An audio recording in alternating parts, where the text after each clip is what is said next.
Good evening, everybody. I thought I would just take this moment to show you a couple of special things that I have in the house. And since there's many trends of videos such as what's in my purse or what's in my handbag, I thought I would start a new trend by what's in your writing desk. For me to have a writing desk or a secrétaire, as they're called in French, was very important to me. It was something I dreamed of for a long time, just to have this almost encapsulated world of beautiful objects and somewhere you can just sit and be inspired and create or dream, and just to have everything in its place. And I thought today I could just share a little bit of that with you. So we have gotten this very beautiful old writing desk, and I must admit that I have kind of taken over this part of the space, and it's kind of my collection of things over the past while. So just to maybe show you a couple of special pieces that I've been picking up, we could start with this beautiful, what I believe is a pointer, some kind of pointer, whether it would have been for reading or I'm not sure, or else maybe it was a fancy walking stick for a doll or something. I just don't have any idea for the exact use, but I just thought it was so beautiful. This carved ivory dog's head with these small glass eyes, and then this wooden handle. A absolutely essential piece to have in every home that you need every day, so I can highly recommend having one of these. Then moving on to another special piece, what could I pick? Just beside it I have this very beautiful silver box with a turtle shell top with silver inlay, and when you open it up there's just the silk inside. This was an English made box, and it, from what I've heard, was in a very fine Irish country house, and it was a very generous and beautiful gift from my parents, but it's really one of my favorite pieces I have. Then taking something from inside the writing desk, I could maybe show you this, which I picked up last year. I've been collecting all of these objects, many of them through COVID time when we couldn't get here, so I was eBaying like crazy. This was one of the finds, this beautiful French pencil holder and pencil. Inside, again, absolutely essential to have, and very functional piece. No writing desk would be full without, of course, a letter opener. What else do we have? Oh, this is a real must again. When Jyrki saw this coming in the post, I think he was ready to jump out the window. This is a silver button hook for when you needed to hook your buttons into your shoes. So again, a real must for every man's kit.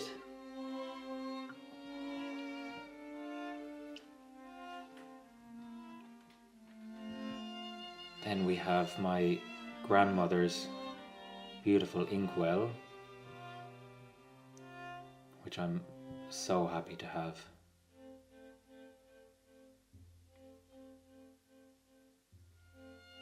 Beautiful brass detail on the top. And then I believe this is called leaded glass. Maybe someone could correct me on that. And then I have another beautiful inkwell which we picked up the last time from a little antique shop here. So all of these objects, no matter how functional or unfunctional, give me joy every single day when I see them. And I would offer a piece of advice to surround yourself by the things you really love, and it just makes getting through the day every bit easier. Something very interesting I found inside the desk. There was nothing in it when we bought it, but I did find this old menu card just stuffed down the back, and it has discolored quite a bit, but this gold menu design here is just very beautiful.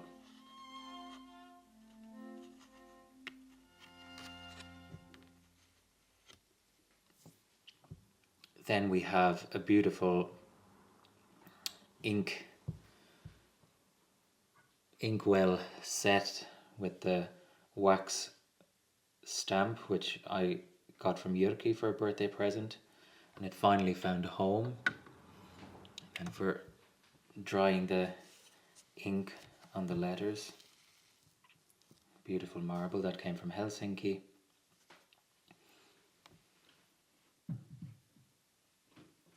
So just a couple of small little things to show you. As I know, if I saw somebody's writing desk, I would be certainly nosy to see what was inside. So even though this is a kind of shrine and museum with these funny little things, it gives me joy every day and courage to continue the renovation in hope that the rest of the house will be as beautiful as just this little corner someday. Another beautiful gift I received from a very close friend was her aunt's opera glasses, brass and inlaid with mother of pearl. And opera is one of my great passions. And when I was studying, I was very lucky to study in Vienna and also in Zurich in Switzerland, and I would go to the opera as many times in the week as I could for a very low student ticket price. It was always worth going and queuing for sometimes many hours depending on who was singing that night. So I absolutely love these, and actually beside me I have some beautiful libretti, I guess you would call them, just all the words of some different operas that I found on a brocante stand in the summer. So while on the theme of opera, I thought I could just show the three grand divas that sit on top of the writing desk who are with me. Some of my favorite singers. We have my favorite of all time, Edita Gruberova. We have her picture here. These are special as they're signed pictures. Then we have the great Erna Sack, who is a great high coloratura soprano. And then something I recently acquired, which is very special, is a letter signed by the great Australian soprano Joan Sutherland. And it's quite special because it's from 1959, when she was bringing Lucia back into Covent Garden, and she is writing to a fan thanking for sending the letter. And it was a great time and important time in opera when the bel canto revival was happening, and this specific Lucia with Sutherland was one of those great turning points, and this bel canto opera is very close to my heart, so it's a really lovely piece to have, and it sits on top with all the other ladies watching over me. So I hope you enjoyed a little glimpse into one tiny corner of the house. and see you next time.